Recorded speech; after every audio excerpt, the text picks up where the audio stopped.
Good afternoon and welcome to today's webinar. Today's webinar is navigating Google Drive. One of the items before we get started today, if you are watching the recorded version of this session, you may want to stop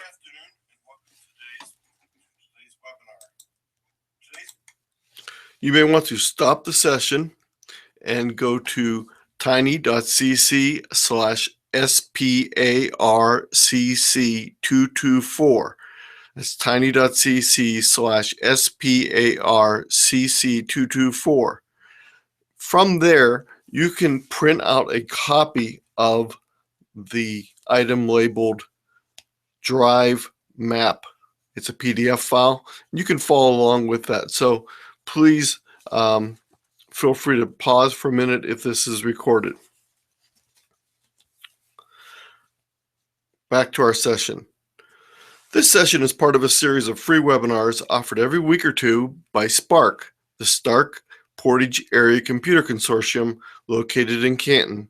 SPARC is an information technology center, and we support 30 districts in Northeast Ohio. However, this webinar is open to everyone, and we would like to welcome all the people who have joined us live today or who are watching the recorded version in the future. My name is Anthony Luskery, and I'm a Technology Integration Specialist at SPARC, and I will be your presenter for today's session. Along with my colleague Eric Kurtz, we make up the SPARC Technology Integration Department. The link ti.apps.spark.org will take you to all of our information in our technology integration site. All the information for today's webinar can be found at tiny.cc/SPARCC224.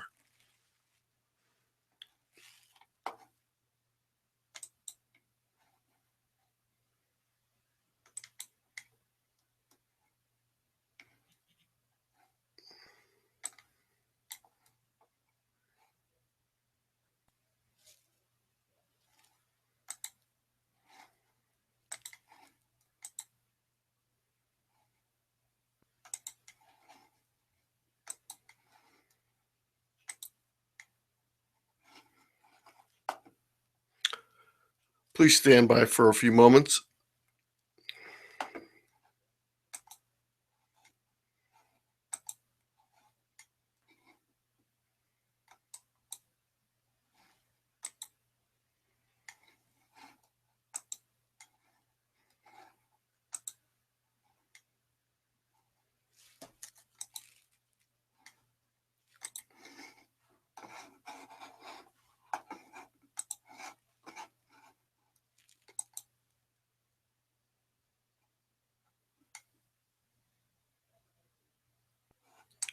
Sorry for the slight delay there. We had a few technical issues. All the information for today's webinar can be found at tiny.cc/SPARCC224. And when you get to that page, if you scroll down, you will see a section for today's webinar. At the top of the page, you'll see a short description. You'll see the live or recorded version of the webinar. Below that, you'll see session resources, including a slideshow, which you can follow along, the Google Drive map, which you may want to print out, and a help guide. There's also some additional resources below from our other materials. There is a live session chat document usually, but today, due to some technical issues, we do not have the chat document available, so I apologize for that. There's also a session evaluation we'd like for you to do at the end of today's webinar, and we have a quiz available. If you take the quiz and pass the quiz, you will receive a certificate of attendance for 1 hour from the Stark County Educational Service Center sent to you via PDF. And this is acceptable for many schools for your professional development series. While you're at our pages, you may also want to check out all of our other resources, including our schedule of professional development events, that'll be coming up in the future, additional webinars that'll be coming up, and we have a couple webinars scheduled for January. Will be our next set of webinars. We're going to be taking some time off for the holiday. So let's go ahead and jump into today's session. Today's session is going to be a live demonstration of Drive. So you please bear with me as we jump back and forth between a few screens here.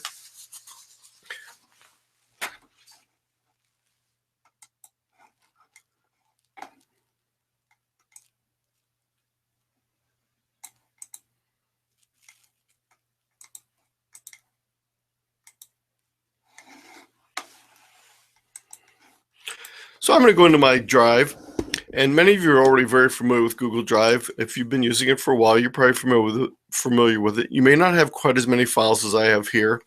I'm a pack rat, and you'll see that I have quite a few files and folders in my Drive. And many of you are familiar with doing the basics of using the Drive to share documents or to find a document. Today what we're going to do is we're going to dig a little bit deeper, and we're going to look at all the various controls available in Drive and all the different pieces of information that are there and that you can see about each file and each folder. This is sort of exhaustive. When I first started this, I thought it'd be a very short session, but as I kept digging, I kept finding more and more ways to do things. Sometimes it's the same thing that we just are doing in a different way. Other times it's a completely unique thing that I've just never used, a feature that I've never used on Google Drive. So it is going to be a demonstration showing a variety of those items.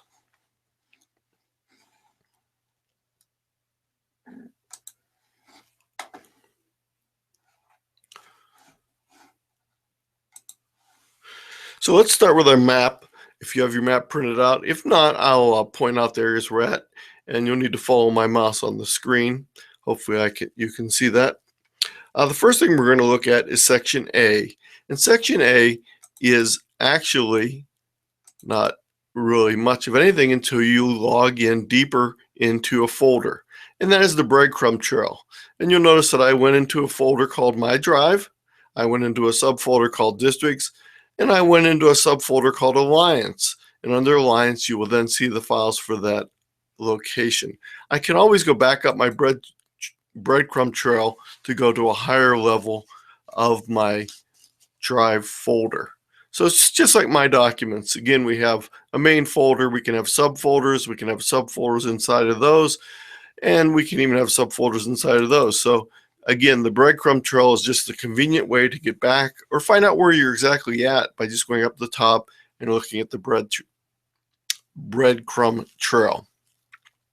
The second thing we want to talk about is the big red button. The big red button that says New is really the way you do almost everything in Drive. It's not only to create new things, but it's also available for you to create a folder, upload a file, upload a folder, create a variety of different documents, and even more when you go to the More screen. So the big red New button is the one you'll be using to actually do things in Drive. And we'll be coming back to that a little bit more in the future. Now, I sort of jumped ahead a little bit and I didn't show you how to get the Drive. If you need to get the Drive, once you log into Google, you can go up to the 9 little squares in the upper right hand corner, which Eric and I refer to as with a very technical term called the waffle button. And if you click on the waffle button, you will see a drop down. And from that drop down, you'll see a variety of different tools you can go to. One of the things that may pop out at you is the docs, the slides, and the sheets. I'm going to tell you right now that I suggest you do not use those. And the reason why I suggest you do not use those is because you can do all three of these things from within the Drive, and you can also create folders, and you can see your complete structure. So by clicking on Drive, it actually gives us an easier way to do all those. And if I had my way, I'd sort of remove all those buttons, because what happens is when you go in via one of those buttons, you get a very different view. So let's just do that real quick just to demonstrate what it looks like. And you'll notice it's very different. And this can be very confusing for students or if you're helping someone because it looks very different than what you're normally used to in the drive. So again, I suggest you just avoid those three little buttons there and always choose the drive icon.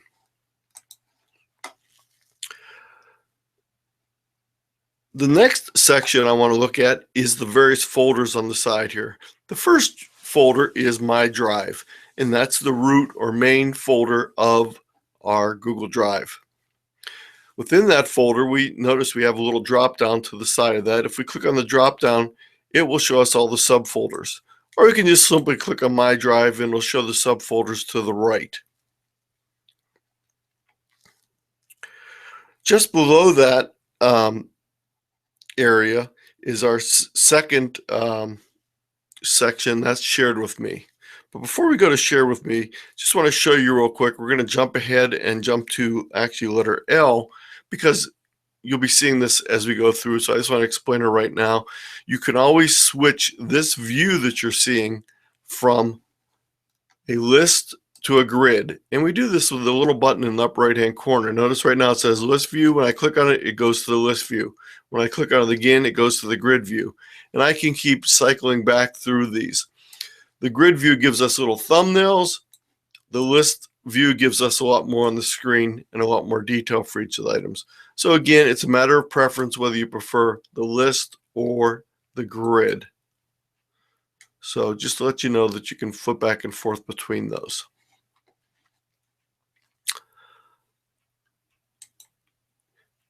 In My Drive, you can create your own folders to organize things and simply use the New button. You can also take items that are in your drive and you can drag them from one folder to another. So if I grab this file down here, I could simply take it and drag it into any one of these folders and just simply drop it, or I can hover over top of it and it will open the subfolders where I can drop the file. So I'm just going to go ahead and drop this file in my drive. So again, that allows you to manipulate files by moving them by dragging and dropping. There's another way that you can move files between your folders, and that's by right-clicking on them and going to the little menu, and you'll see a Move To button. The Move To button allows us to do the same sort of thing, but we need to drill in using this little interface. And I find it much easier just simply to drag things, but you can use the Move To also. So again, there's many ways to do a variety of things within Google Drive.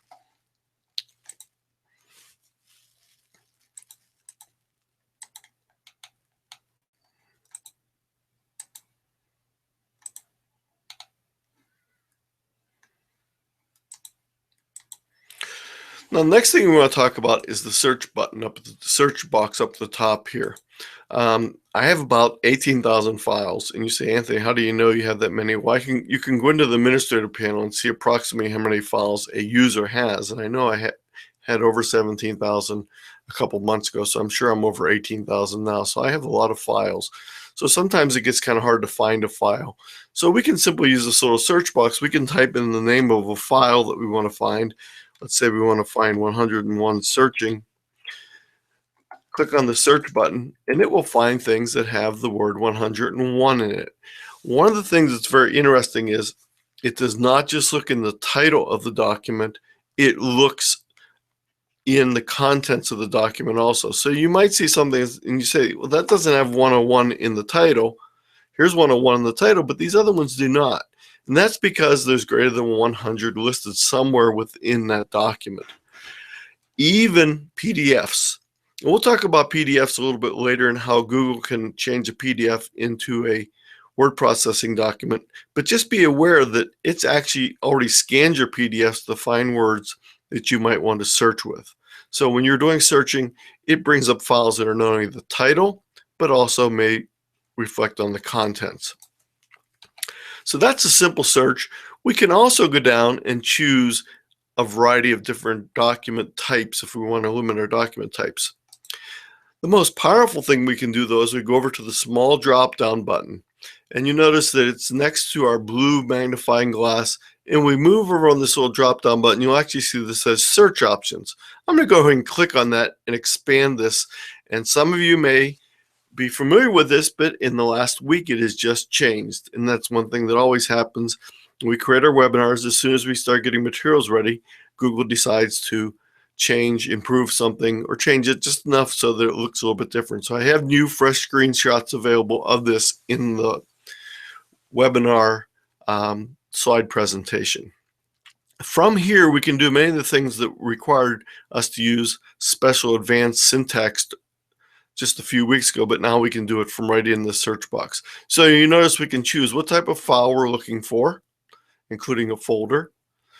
You notice that some of the file types are not ones that are created by Google Docs. So we can also search for various file types that are not a Google applications creation, such as text, spreadsheets, etc. So you notice we do have a way to search for zip files, for videos, etc.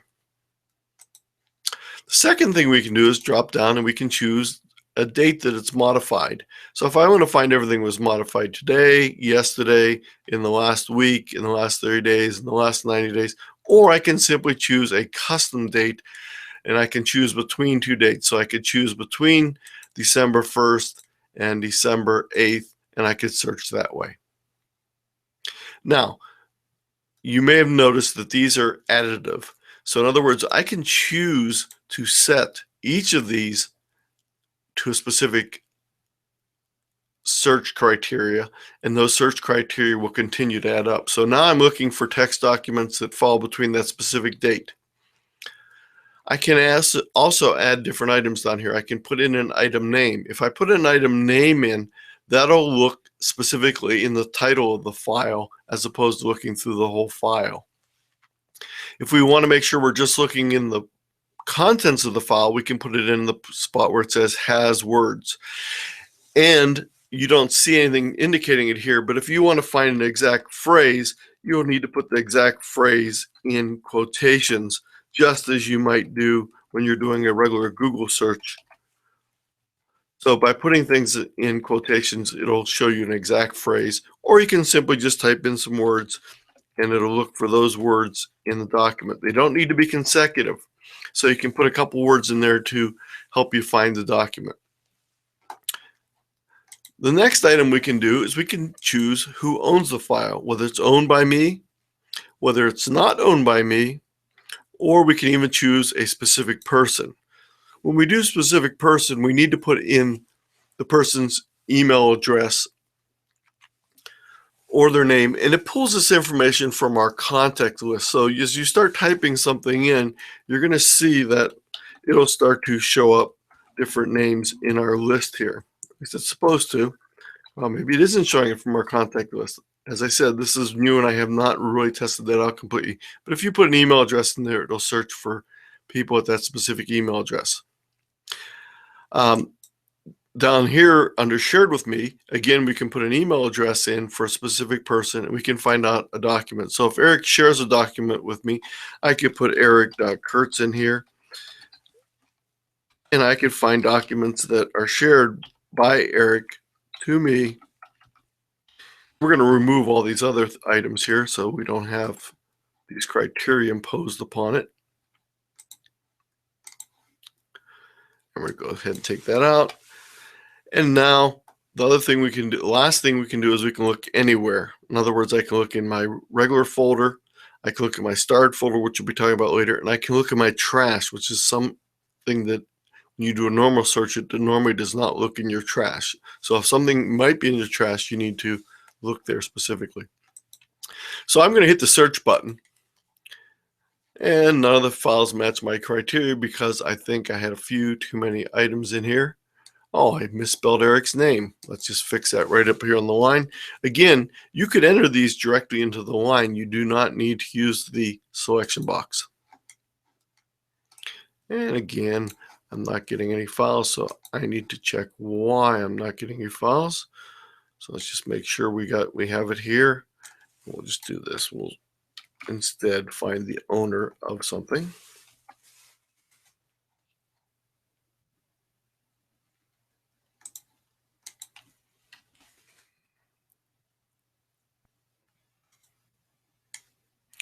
And you notice that these are all files that are owned by Eric that he has shared with me.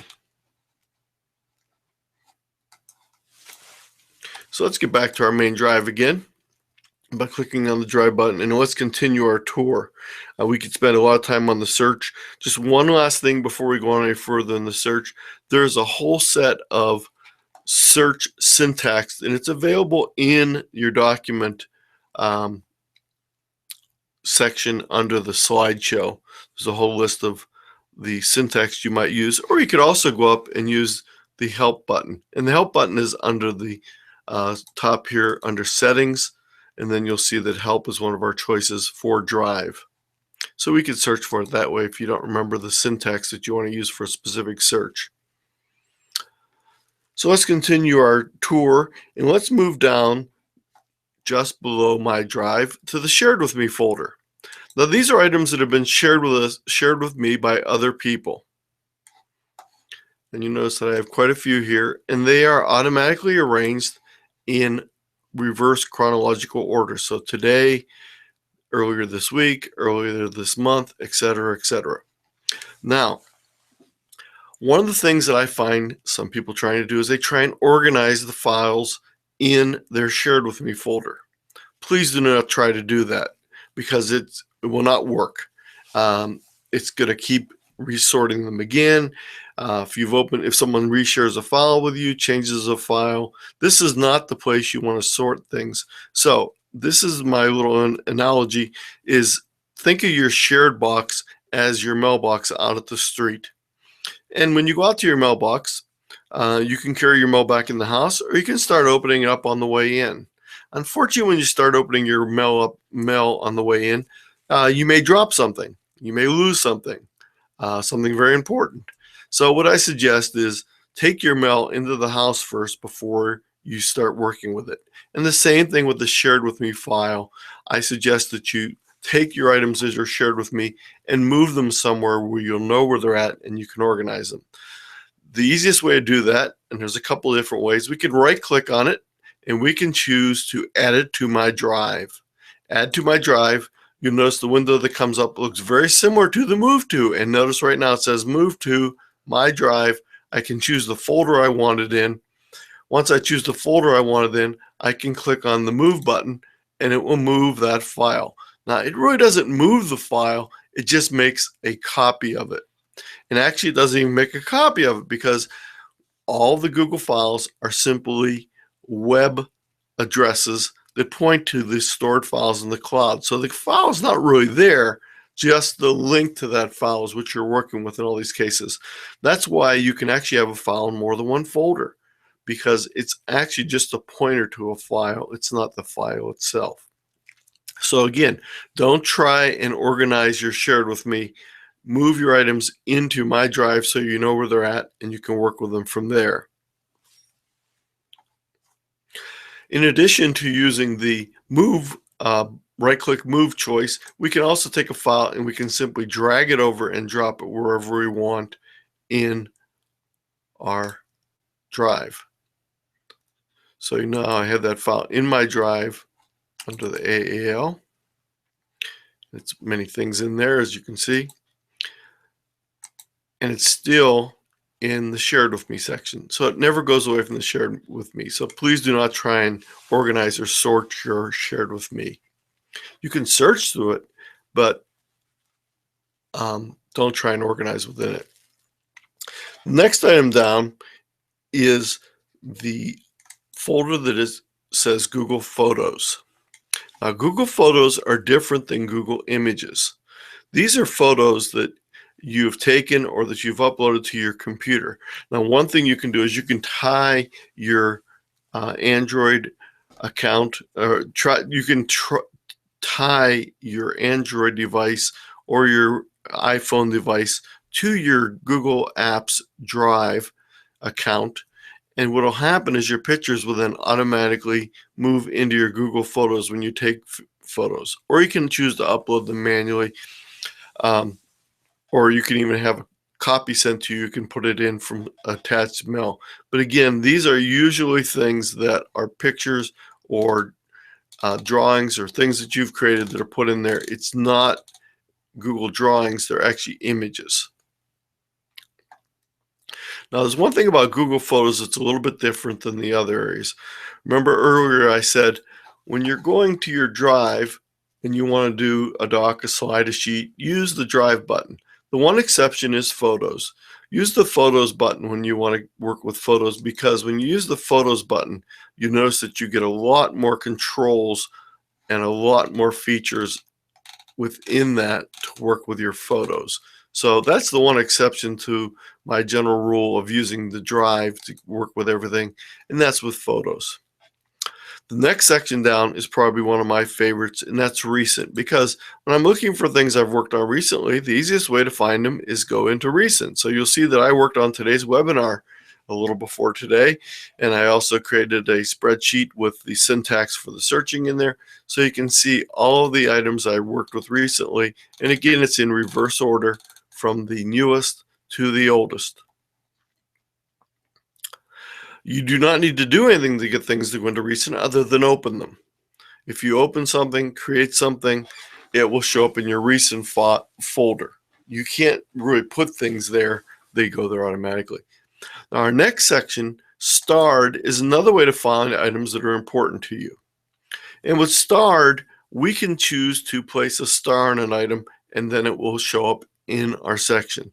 We say, Anthony, how do I get the star there in the first place? The way we can do a star, and there's a couple different ways we can do it. Actually, there's more than 3 ways we can do it. Let's just choose a file. This one looks interesting.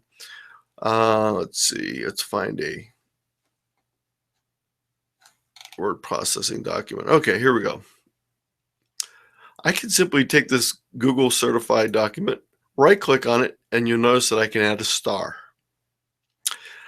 The other way I can do it is I can have the document open. When I have the document open, if I want to add a star,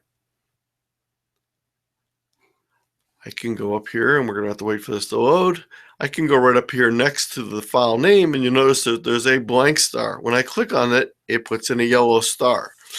Now, those are 2 different ways you can do it. We'll show you a third way a little later, but there's at least 3 ways to do it. There might even be more that I don't know about.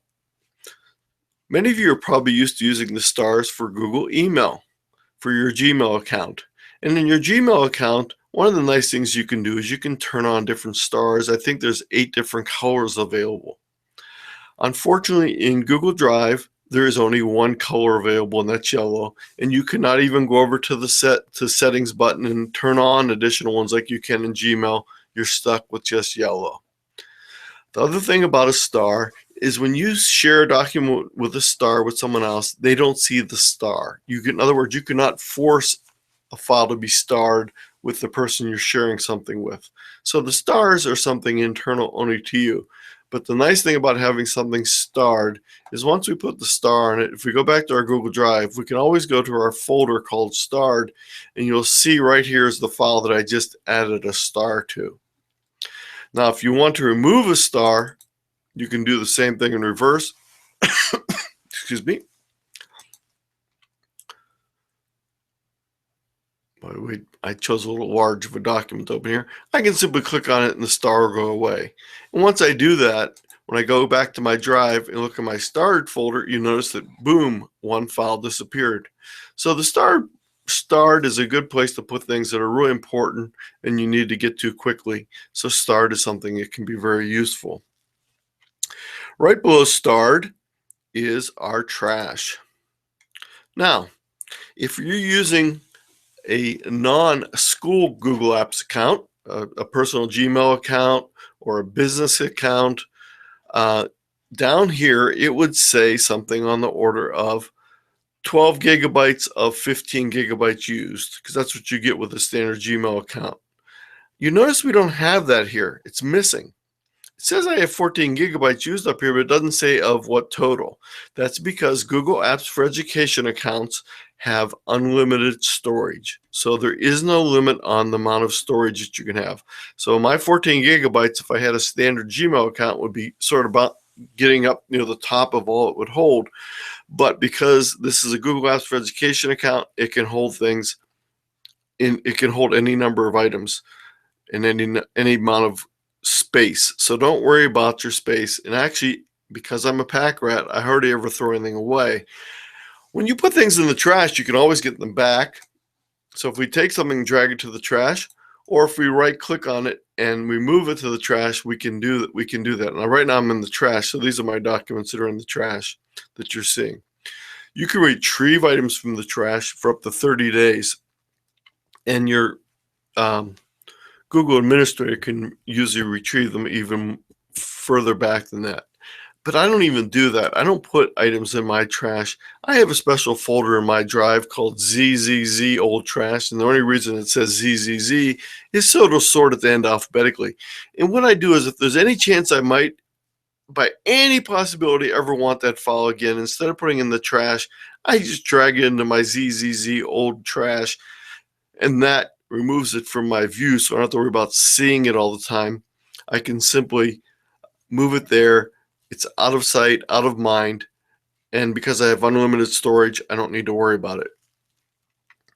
The unlimited storage brings up another fact that I want to talk about here in a moment, and that is because Google Drive works with our Google Docs, we usually think of it mainly as a place where we create or save items created with Google Docs. But in fact, by using the file or folder upload, we can choose to upload anything to our drive. So if I have MP3s, if I have a movie, I could upload it. So I can upload a wide variety of things. Now let me warn you, if you're uploading a large number of files or very large files, it can be very slow. So once you start the process, you cannot close your Google Drive. You cannot shut off the computer. It has to stay open and it has to keep running until it finishes uploading files. So you can use your Google Drive as a giant USB drive that you might carry in your pocket. Now, I used to carry 3 in my pocket. Right now, I have none in my pocket because what happens is I let Google Drive act as my giant USB in the cloud, and I can bring up any types of files. So let's say I had an AutoCAD file. Well, of course, if I have an AutoCAD file, Google Apps can't open it, but it allows me to upload it. I can go to a different location, download it from my account onto that local computer. As long as I have the software, I can then run the application that works with that file. So if you have a smartboard, upload all your smartboard files so you don't lose them. So you can get to them from another spot. You might be at home and say, I really wanted to work with that. Well, as long as you have the program installed on the computer that you're working on locally, you can use any type of file. Now, what you can't do is if you do not have AutoCAD and you upload an AutoCAD file at work and then bring it home, you can't open it at home if you don't have it on your computer. But the same thing would happen with a USB drive. You have to have the program to be able to use it. But just think of your Google Drive as a giant USB up in the sky, in the clouds. And it's great to not have to worry about having a drive fall out of your pocket. Or I had one fall out in the parking lot during a snowstorm, and I didn't find it for another week because it got buried in the snow. Fortunately, my Google Drive does not get buried in the snow. Okay, let's move on. We've covered everything in this side of our screen. Let's move over to the right side of our screen and go through a couple things. I already mentioned the very technical term called the waffle button. By the way, the real name of the waffle button is the App Selector or Google App Selector, but we just call it the waffle button because it looks so much like a waffle, and it also looks like it'd be something good to eat. Anything that's named after food is always appealing. So this is our waffle button, and that's where, again, we can choose our applications we want to go into. You'll also notice that my smiling face is showing up here because I'm logged into my account. You can ignore the little 3, although I'll just tell you that it means that I have some Google Plus messages that I haven't read yet. It has nothing to do with Drive, but just wanted to let you know that's why the 3 is up there. So that's the area up on the top. What I want to look at now are these 4 icons that are directly below there. I call this the information section, and on your map it's labeled K. So the K section, or the information section, has a couple things. The first one we've already demonstrated, and that's just the switch between list and grid view of our documents. Not real exciting, but it is there. Our second item is again not extremely exciting.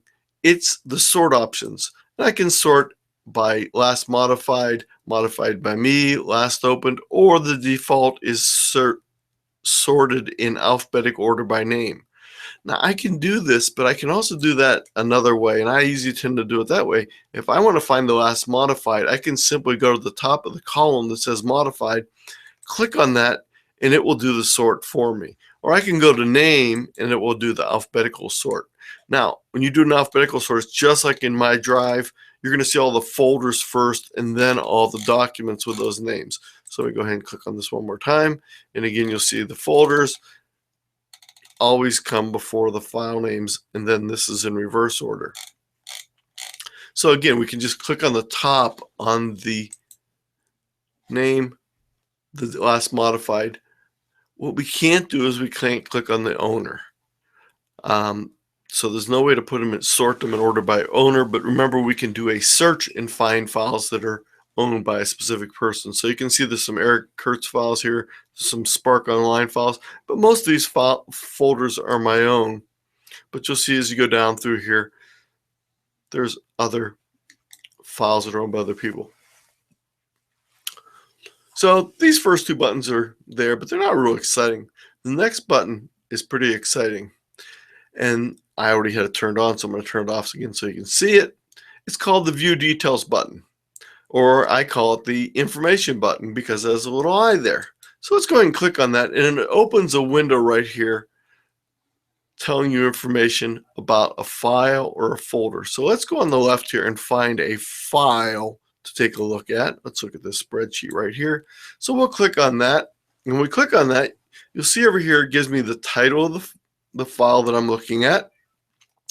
And right now the activity section is highlighted. So it's showing me the activity on that file. So it says last month you edited an item. Earlier this year you edited the same item. But there's been no activity before October 23rd, 2015. So obviously I created it at that time, and I've only operated on that twice. And you notice it has the word old in there because I'm no longer using it. So let's find another file here that might be interesting. Let's go to this file right here. This spreadsheet is something I've edited a number of times, so you notice that you see a wide variety of activity. Now the really nice thing about this activity button is you can quickly see whether someone has edited a shared document. So if it's a document you share with someone else, you can see who has been editing it. Now unfortunately this is a boring document that only I've been working on, but let's go over here and find a document that I know Eric has been working on also. So we'll go into webinars and we'll do this. Webinar stats.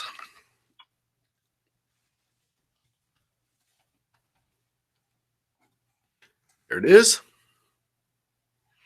I didn't want to open it that way, so let's just back up here a second. I want to do it this way so we can see it in our display. I'm going to click on it here, and you notice on the side now you see that Spark Online has worked with it. I've worked with it. Eric has worked with it. You notice we both worked with it here. So a variety of people have worked with this file, and this file has been used a lot of different times. And you see down at the very bottom under the activity who can edit, who can view, or who can comment on a file if it's been shared. So there's a lot of information under the activity button. There's even more information under the details button. So we're going to move over here from the activities and we're going to highlight details. When we highlight details, it gives us a thumbnail sketch of what the file looks like. So I can see it's a spreadsheet, which I knew this was a spreadsheet, but I couldn't see exactly what it looked like from here in this view because I have it on list view. But here it shows me a pretty good representation of the file. And I quickly say, oh yeah, that's the one I want. It has the green bar on the side. I know that's the file I want. Right below there, it shows me all the people that this file is shared with. Now, if it's more than a few people, let's find a file that has more people that it's shared with. This one does.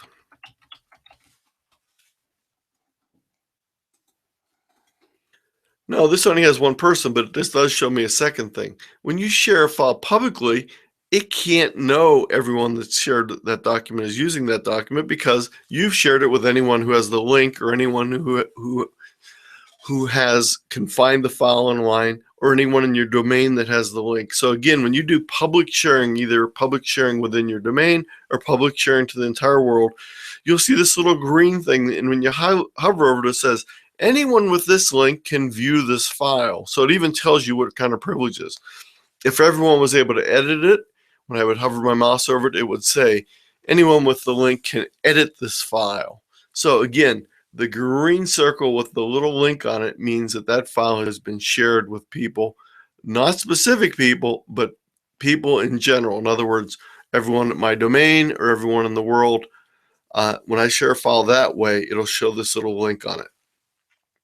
If I happen to have more than 1, 2, 3, 4, 5 people, what'll happen with the file is it'll show all the little faces and it'll run out of space, and it'll put a +1, +2, +10.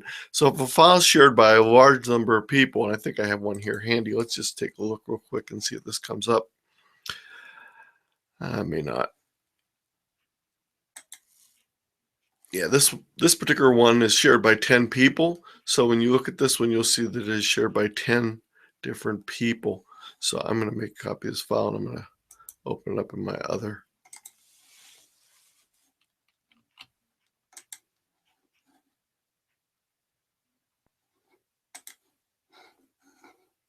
So let's flip back again to my drive here, and I'll go ahead and find this file.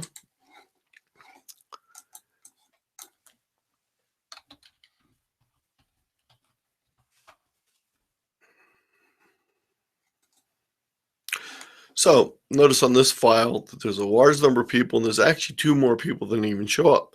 But this file is only shared with specific people because there's no green circle with a link on it. So that means it's not publicly shared.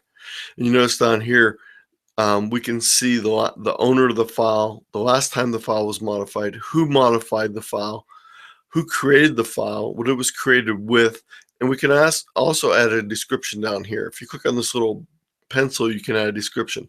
I've never done it before, but it's something that might be fun to do. This whole information section is fairly new. It's less than a year old. So there's a lot of things in there I really haven't had a chance to completely explore yet. So as I have time and I go through these, I'm finding more and more little things I can do with a variety of these tools. So again, little preview over here, some information below on the file. Again, a preview here, sharing people, etc. So again, we have details and we have activity. We can flip between the two. In both cases, we get to them with the I. If we want to close those and get more desk space, we simply click on the X and our details go away. Now, the last icon to the right is our settings icon. Now, it's not just settings. Settings are in here, but there's also a set of keyboard shortcuts. So if you want to see the keyboard shortcuts that you can use in Drive, you can simply click on that. It'll show you all the keyboard shortcuts you can use in Drive. So if you want to rename something, if you click on it and press the N key, it'll give you the opportunity to rename something. You notice right here, and there's a lot of different things. Some of them involve multiple keys. One that I use, probably the one I use most often, is the J key. It'll just keep going down the line. As I hit J, it'll just keep moving it down. So I'm not using the arrow key right now. I'm hitting the J key, and you notice everything keeps moving down. Now, if I hit the K key, it moves everything back up again. And as I said earlier, if I hit the N key, it allows me to rename it. So there's a whole set of keyboard shortcuts. You might find some of them useful, but at least you need to know they're there. The reason why you need to know they're there is sometimes you might think you've already opened a file, but it really hasn't opened yet, and you start hitting letters, and when you hit a letter like N, of course, it's going to pop up the rename. So again, just be aware the things start popping up on your screen or your file listing keeps jumping up and down. Remember, that's because of the keyboard shortcuts. And again, here's the whole list of them. There's also more information on each of the shortcuts in the Help Center. And that brings up the Help Center, which is right below here. We have help just like in any one of our Google applications. Drive also has the help available with it. The last thing under this button is the fact that the button's called Settings. So if we click on the Settings button, we'll see that we have two sets of settings. We have General Settings and we have Managed Apps. So let's look at General first. General shows us how much storage we're using, and we can see some details about it. And you notice that it's actually 13.25, 0.88 of is Gmail, and 0.1 GB is photos. So it gives me a little more breakdown of my information if I do that. It also has a choice here that's very important. If you have this button selected, when you upload a file, such as a Microsoft Word document, a Microsoft Excel document, a PowerPoint document, what happens is if you have this button checked, when you upload the file using the red button, it actually makes a copy of the document and it uploads it in a format that has been converted to a Google Doc. So if I would have this checked and then click on New and say File Upload a Microsoft Word document, what will happen is I won't end up with a Microsoft Word document in my drive. I'll actually end up with a copy of a Google Doc that has been made from that original.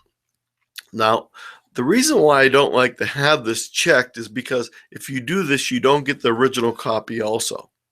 So it's actually a quick way to do things if you want to, and you can always turn this on or off. Let's say you had 500 files you wanted to upload and you wanted them all converted.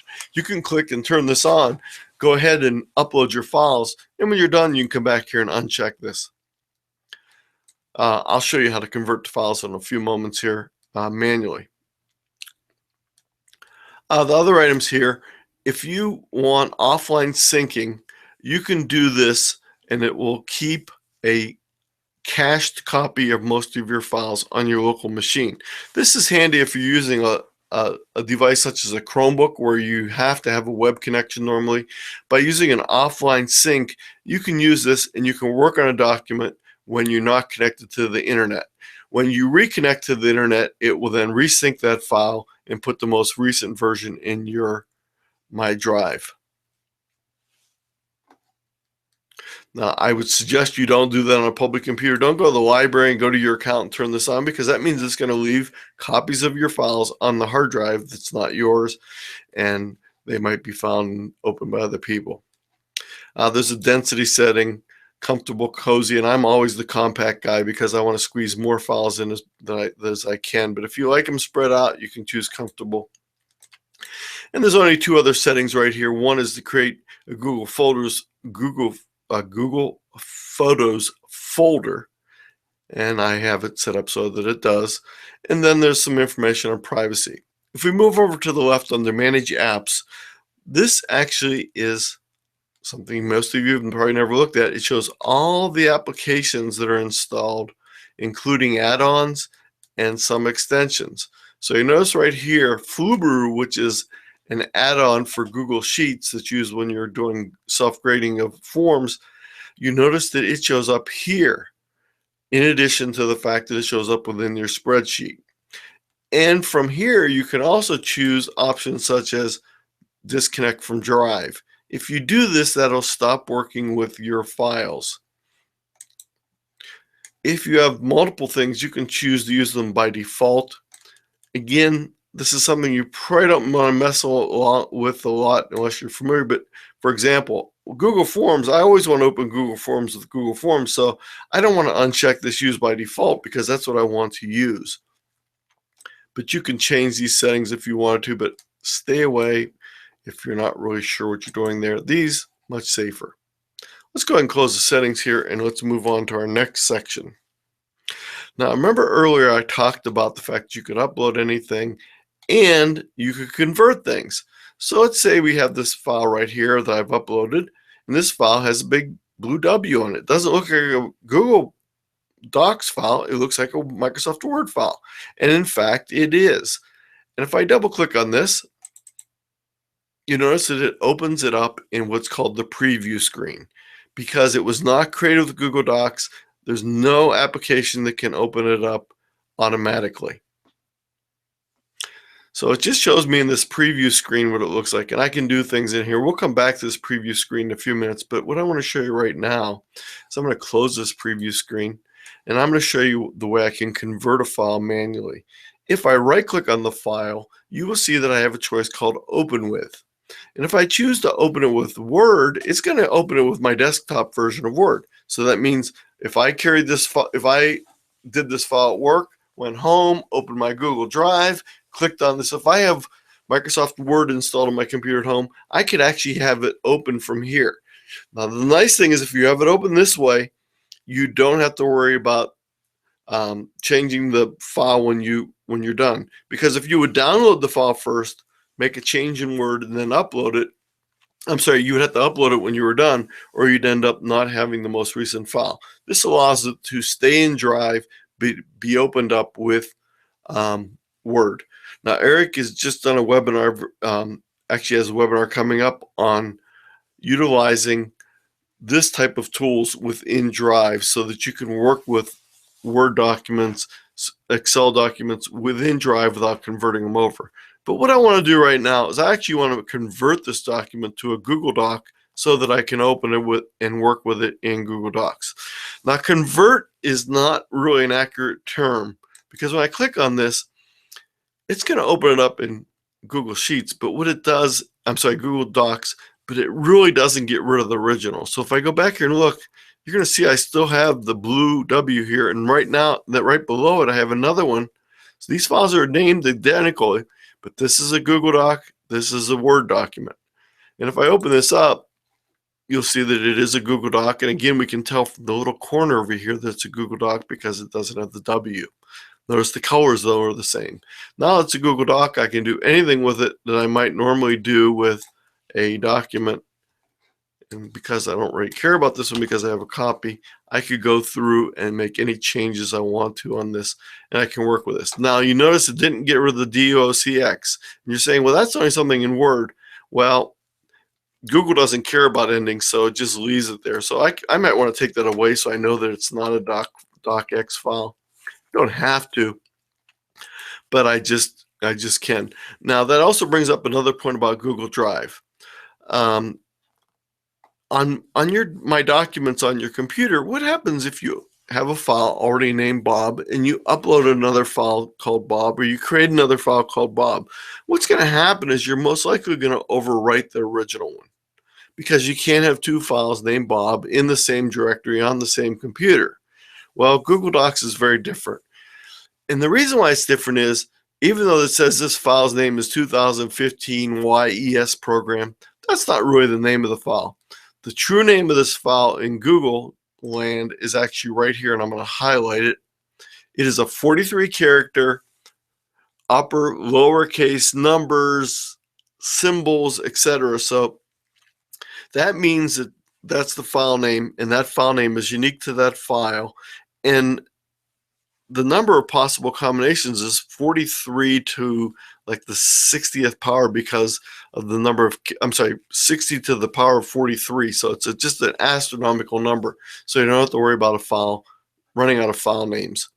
But that means you could, if you choose, have every file in your directory be named the same thing. It'd be pretty confusing, but you could, because Google lets you do it because it doesn't care about the fact that these common names or these easily visible names are the same. It only cares about this 43 character name right here. And again, you can find that very quickly by looking at the top. So that's one thing about Google Docs and Google Drive. You can have files with the same name more than once. So you need to be aware of that because sometimes it gets confusing if you have created multiple files with the same name and you share one and you share the wrong one, and that could be very disastrous. So again, just be careful how you name your files. Be careful where you put your files.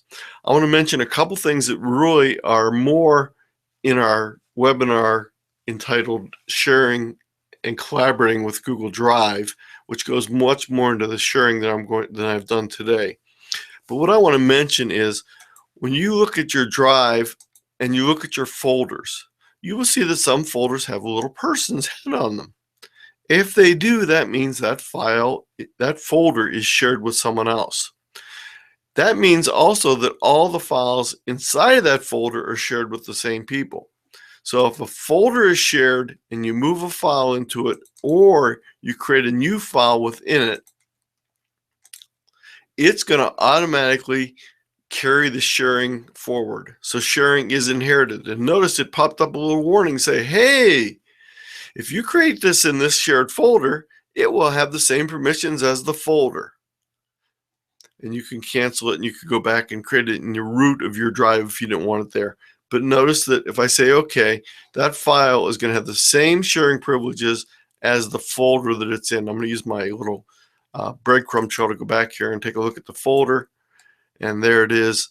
And you notice I could go over to my information section, because you just learned about that today, and I can find out who it's shared with by going to the details section. And you notice it's publicly shared, so anything I might put in there might be available to anyone that had access publicly to that link to that folder. So it makes a nice thing if you want to be able to share things easily. So let's say you're a teacher and you have documents you want to share with parents. They're not documents that are sensitive information. They're just general things like, classroom rules or a supply list or information on an upcoming event. You can create a folder, share that link on your webpage, or get that link in some way to your parents. Once they have that link, they actually have access to everything you put in that folder. The access level they have is also based on the folder. So if they have view-only capability, everything you put in there, they'll be able to view. If they have editing rights, they can edit things in there, which you probably don't want them to do. But if you have a folder that has view rights on it and you go in and add editing rights to a specific document, you can do that within there. So you can change the individual settings for a file, but remember, by default, when you create a new file in a shared folder or move one into a new folder, it will be shared with all the same people. So notice this will be publicly shared. So again, it's good to know that information over here. So just wanted to remind you of that fact as far as sharing goes with your drive. And you notice again, some of the folders have little heads on them. Those are the ones that are shared. The ones that do not are the ones that are not shared. And my drive is taking a while to load here. So we'll just wait a second while it loads. Refresh our screen. Oh, by the way, if someone shares a file with you and you don't see it, refresh your screen, because that means you haven't seen it yet because it hasn't shown up on your browser. So just refresh your screen and usually files will show up. So let's go through a little process here with a file. And we're gonna go out and we're gonna grab and upload a file, and then we're gonna manipulate that file. So I'm gonna click on you, and this is dangerous because I'm going to my hard drive and there might be anything there. But let's go and upload a file. Now there's nothing that's bad here. There's just a wide variety of things. Oh, here's something. Let's take the Google Drive map PDF and let's upload it. So we click on it once. Here's our preview. Say open.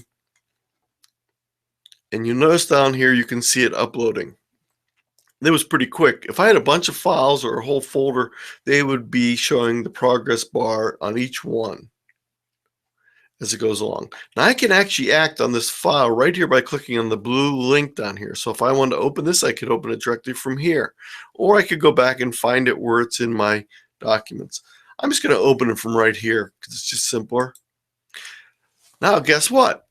It's on our gray page. That means it's a preview page. Again, a reminder, that means that it was not created with one of our core Google applications, so it can't be opened automatically with those.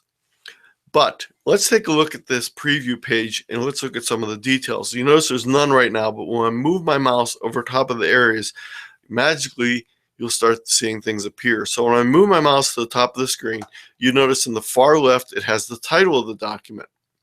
And it also has the icon telling me that it is a PDF. If this is a Word document, it have that little blue W there. If we move over further to the right, you see that there's an open button. And if I click on this open button, it will actually look at my hard drive, see whether I have something that can open this file, and if it can, it will go ahead and open that file. Now, you're not going to see it because it's off the screen here, so I'm going to just cancel that operation. But again, that means that you can open this file as long as you have the program installed. And notice right here it says what it's going to open it with. It says open with Adobe Acrobat Reader DC. DC must be the version of it. Now when we move over to the right, it gives us something called Open With, and this gives us a choice of applications. So we could choose the Adobe Acrobat, or we could choose any of these other tools that can open up an Acrobat file. We move over next, we have a choice of printing. We can download the file to our local drive or to a network drive or to a USB drive just by clicking on this, and it will go ahead and download. You might have noticed the pop-up down there in Chrome that it downloaded it to my download folder. If you have your folder set automatically, as your download folder, it'll do it automatically. If you have it set so it asks you every time when you click on the download button, it's going to ask you where do you want to download it to. Next button over is I can share it. Well, this is great because guess what? Most of the time when we share something, we do it this way. We go into the file, we open the file, we click on the big blue button called share, and we go ahead and share it. Well, I can't do that because I can't open the PDF up in this screen because it can't open here. Because it can't open here, I have no big blue button. So I have to have another way to do it. And there are two ways to share a file without opening it. The first one is the preview screen, which we just saw here. I'm going to go back and try and find where it's at. Okay, come on back. There we go. Okay. So you notice on the preview screen, I can click on this button and it gives me the share dialog button. So that's the way we share something that we can't open. I'll show you another method by going back to Drive for a second. So let's just find a file over here. Here's another PDF. Now I can open it, double click on it, and open the preview format if I want to, or I can right click on it. If I right click on it, notice I can go to the preview screen if I want to, but I can also share it from right here. So those are the two ways you can share a file, no matter what the file is. As long as you can right click on it, you can share it. That doesn't mean the person's going to be able to open it necessarily, but they might have to have another program to be able to open it. So if I share this PDF with you, you'd have to have something that would open a PDF. Or you can do it in the preview as I did here with PDFs. So again, by using that tool, the preview tool, we can do the sharing from right here. Now the next thing over is three little circles on top of each other. And I found out the other day that that's called an ellipsis. So that's the fancy name for the ellipsis. And the ellipsis does more functions. So when I click on that, it gives me three other actions I can do. Hey, there's a third way to add a star. Remember I told you I'd show you at least three. There's a third way. Here's a way I can rename it and give the file a name from right here. Or the last thing in this choice is called report abuse. And you may have never ever seen this before, but here's what happens when you click on it. It brings you to your domain name up at the top here, and it says, hey, this file that Anthony Luscre created is suspicious, and it might be abusing the whole licensing of Google Docs. You're violating the terms of use. And these are the 5 categories that would violate the terms of use. And if I click on one of these, you'll see that it changes down here, but it tells you the policy. So if that PDF had nudity in it, I could refer it by clicking on nudity, click the submit abuse button, and that goes off to Google, and they say, hey, there's a problem here. And they would contact Mr. Luscre, and they would tell him about the fact that he's violated these terms of service. Now you notice as I click on each one of these, here's promotes hate, violence, here's spam, here's private and confidential information, here's copyright infringement. So each of these change, and there's more details under the blue section. So I'll let you go ahead and take a look at that at your leisure. But again, the way we got there is we went to file preview. We go to the ellipses, click on that, and go to report abuse. You can also do that by right-clicking on an item. I can't do it that way. I thought you could. So what you need to do is open in the preview by hitting the preview button and then going into the ellipsis and clicking on the report abuse button. So let's see if there's anything else we can do from this gray screen. Well, over on the right here, you notice that we have the ability to zoom in, and it gives us a little zoom control so we can adjust it if we want to, from pretty big to pretty small to just right. Okay, so that's our zoom. And I can also I could have used my browser zoom, but this actually doesn't change my whole browser. It just changes the document itself. To the right of that, guess what? We have the I button. What was the I button before? It was our details. And notice it's very similar to our detail screen we had before. Notice it doesn't have an activity section because this file can't be operated on with Google Files, so there is no activity with Google Files. But it does tell us other information like what type of file it is. It tells us where it's at. It also, if there was a subfolder, it would tell us what subfolder. This happens to be in the root of my drive, so it's not showing anything else. Showing when it was created, when it was modified. You can add a description here if you want to. You can type something in. Also, it has the sharing here, and again, you can go into this little sharing button right here and pop up the sharing dialog button. So we can do it that way by clicking on this and changing the sharing. Right now, it's just showing me as the owner and no other sharing. Download permissions are something we can set, and this says that the viewers can download this item. Now, the way we can change that is if we go into the settings here under sharing, and we go to advanced, and let's say we make this viewable to anyone in the world, I can come down here and I can change the access as the ability to download this file if I want to when I share it.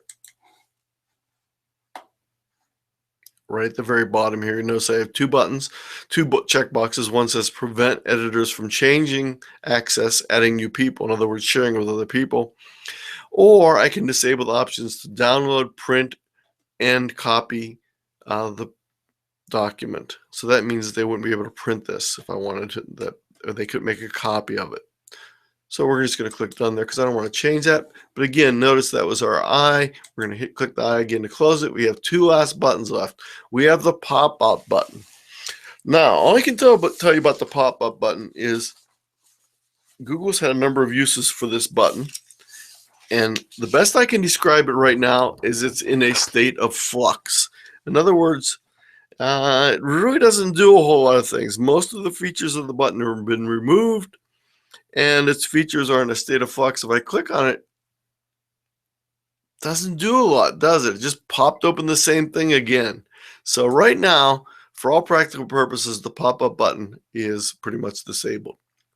The last button is where we close our preview window. So let's go ahead and close that. Now remember, in our preview window, I could have chosen to open a file with a different type of program. So let's do that right now. And this is probably one of the most magical things about Google Apps. I have a PDF file, and I'm sure you've had a PDF file in the past that you've wanted to be able to write on. And unfortunately, you know you can't write on it unless you have PDF Writer, and that costs money. So let's go ahead and let's right-click on this PDF, and notice we have a choice here called Open With.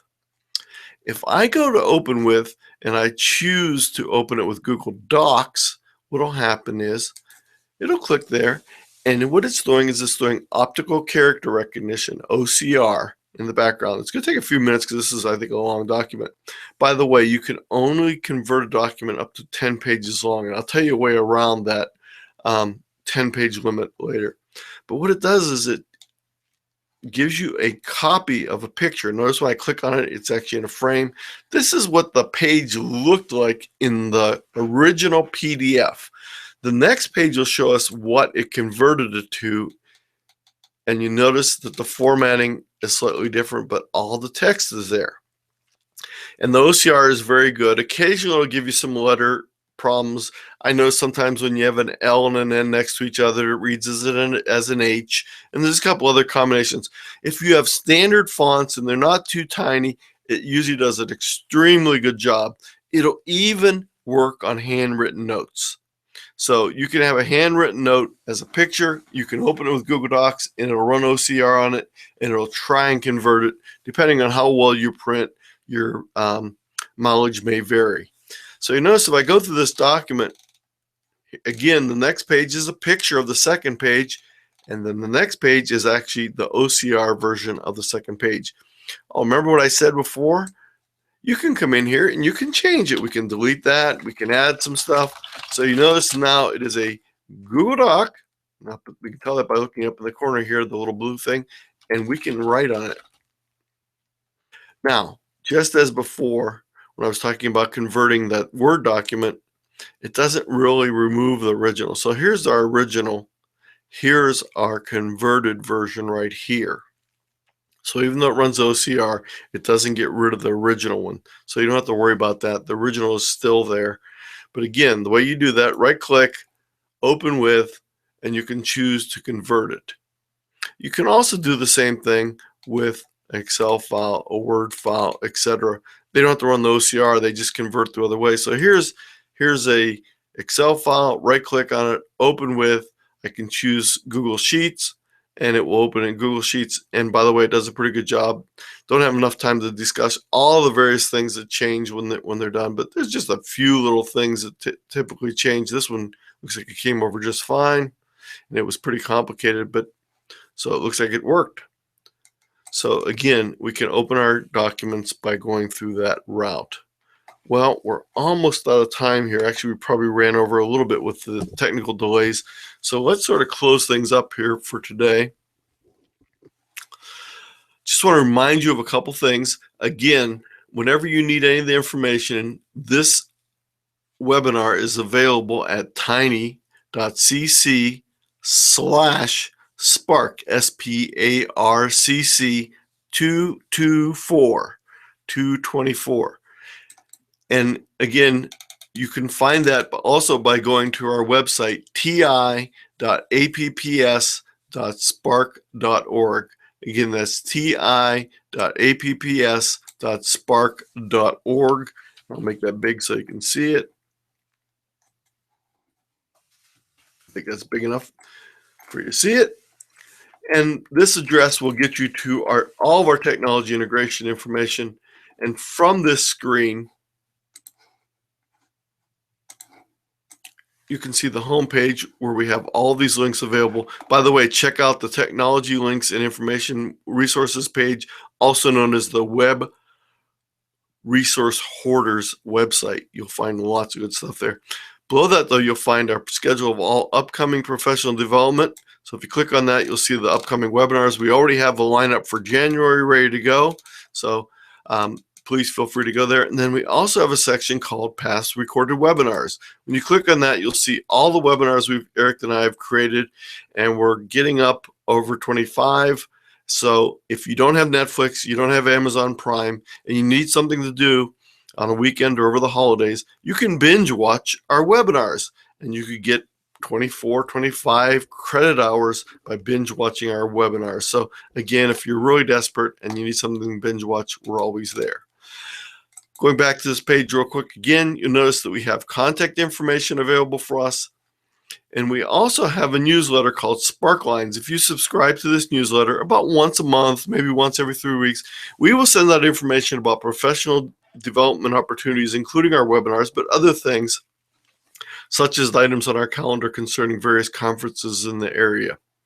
So please feel free to use those. And again, every one of our pages, whether it's recorded or live, you will see on there our stream, you will see our resources, and again, down at the bottom here is a link to take the quiz. And if you take the quiz, get 80 points or greater, it'll send you a PDF 1-hour certificate. The final two things I want to talk about is the evaluation. Please, the link is not there. I'll put it up there in the next few minutes. Click on this link and give evaluations of this webinar. We really like the feedback. It's very important to us. The second thing is, please feel free to contact us. We love to hear comments. So just always click on our contact information here. Send us an email. Get in touch with us. We'd love to hear your feedback, and especially especially we'd love to hear what types of things you'd like to have us do in future webinars. So again, thank you for bearing with us through the little bit of technical difficulties today. I'd like to thank you for attending today's webinar. Hope you found it very useful. We look forward to working with you on future webinars. Have a good day.